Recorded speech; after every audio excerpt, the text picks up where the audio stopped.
தென்னிந்தியாவ ஆட்சி செஞ்ச மன்னர்கள்ல உங்களுக்கு யார ரொம்ப பிடிக்கும்னு கேட்டா, கண்டிப்பா சேரர், சோழர், பாண்டியர் மன்னர்கள்ல யாரையாவது ஒருத்தவங்கள தான் சொல்லுவோம். நமக்கு ஃபர்ஸ்ட் ஸ்ட்ரைக் ஆகுறது இவங்க 3 பேரா தான் இருக்கும்.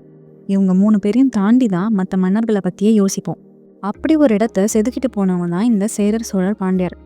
இவங்க தென்னிந்தியாவ பல 100 வருஷங்களா நல்ல முறையில ஆட்சி செஞ்சுட்டு வந்தாங்க. என்னதான் இவங்களுக்குள்ள நெறைய ஒற்றுமை இருந்தாலும், இவங்களுக்குள்ள இருந்த சின்ன சின்ன வேற்றுமையால அவங்களுக்குள்ளே சண்டை போட்டுட்டு இருந்தாங்க. ஆனா, இவங்க 3 பேரும் அவங்களுக்குள்ளயே அடிச்சுக்காம, ஒற்றுமையா ஒரே ராஜ்யமா இருந்திருந்தா நல்லா இருந்திருக்கும்னு நம்ம நெறைய தடவ யோசிச்சிருப்போம். இனியோட டாபிக் அதுதான். சேரர், சோழர், பாண்டியர். இவங்க 3 பேரும் தனித்தனி அரசா இல்லாம ஒரே பேரரசா இருந்திருந்தா என்ன நடந்திருக்கும் அப்படின்றது தான். Hey guys! நான் தான் Soumya. And welcome to minutes park. சோழர்களோட கடற்படை இந்த உலகத்திலே ரொம்ப பெருசா நெறைய முன்னேற்றங்கள் அமைஞ்சதா இருந்துச்சு.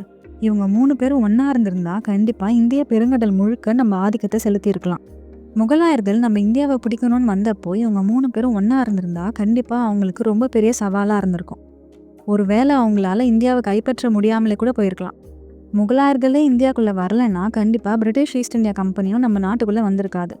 நம்ம யார்கிட்டயும் அடிமைப்பட்டு சுதந்திரத்துக்காக போராட வேண்டிய அவசியமும் இருந்திருக்காது. நம்ம நாடு காந்தி, நேருன்னு யாரையும் பார்த்தும் இருந்திருக்காது. இதோட விளைவா நம்ம நாட்டோட கேபிட்டல் டெல்லியா இல்லாம தமிழ்நாட்டில் ஏதாவது இடமா கூட இருந்திருக்கும். சோழர்கள் மட்டும் இல்லாம இவங்க 3 பேருமே கடல் வணிகத்துல ரொம்ப சிறந்தவங்களா இருந்தாங்க. இவங்க தனித்தனியா இருக்கும்போதே ஸ்ரீலங்கா, தாய்லாந்துல இருந்து ஆப்பிரிக்கா, சைனா வரைக்கும் பல நாடுகளுக்கு ஏற்றுமதி இறக்குமதி பண்ணிட்டு இருந்தாங்க. இதுவே இவங்க 3 பேரும் ஒண்ணா இருந்திருந்தா இன்னும் நிறைய நாடுகளோட வர்த்தகம் பண்ணி வர்த்தகத்துறையில நமக்குன்னு ஒரு தனி இடத்தையே பிடிச்சிருக்கலாம். இவங்க தென்னிந்தியா மட்டும் இல்லாம ஏசியா ஃபுல்லா கூட கைப்பற்றிருக்கலாம். அவ்வளோ பெரிய பேரரசா மாறி இருக்கும். ஹிந்தி திணிப்புக்கு எதிராக பல இடத்துல போராட்டம் நடக்கிறதுக்கு பதிலாக நம்ம தமிழ் மொழியே தேசிய மொழியாக கூட இருந்திருக்கும்.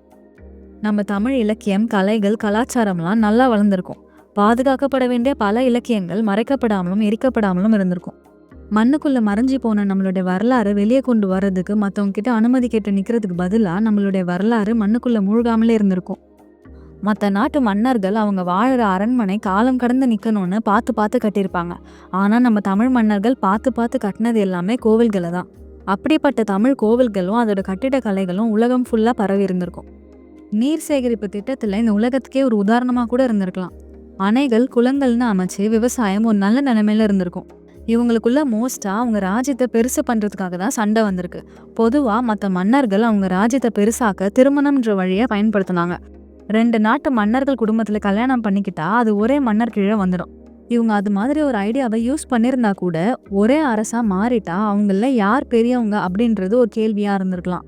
3 பேருமே பெரிய மன்னர்கள் தான். யாருமே இன்னொருத்தவங்க கீழே இருக்கணும்னு கண்டிப்பாக நினச்சிருக்க மாட்டாங்க. ஒருவேளை அட்ஜஸ்ட் பண்ணிட்டு 3 பேருமே ஆட்சி பண்ணால் ஒருத்தவங்க சொல்கிறத இன்னொருத்தவங்களால ஏற்றுக்க முடியாமல் போகும். ஒவ்வொருத்தவங்களும் ஒவ்வொரு கலாச்சாரத்தை ஃபாலோ பண்ணவங்களா இருந்தாங்க. அவங்க மக்களுக்கு தான் அதிகமான முக்கியத்துவம் கொடுக்க நினச்சிருப்பாங்க. அப்படி இருக்கும்போது உள்நாட்டுக்குள்ளே அதிகமான சண்டை வர ஆரம்பிச்சிருக்கும்.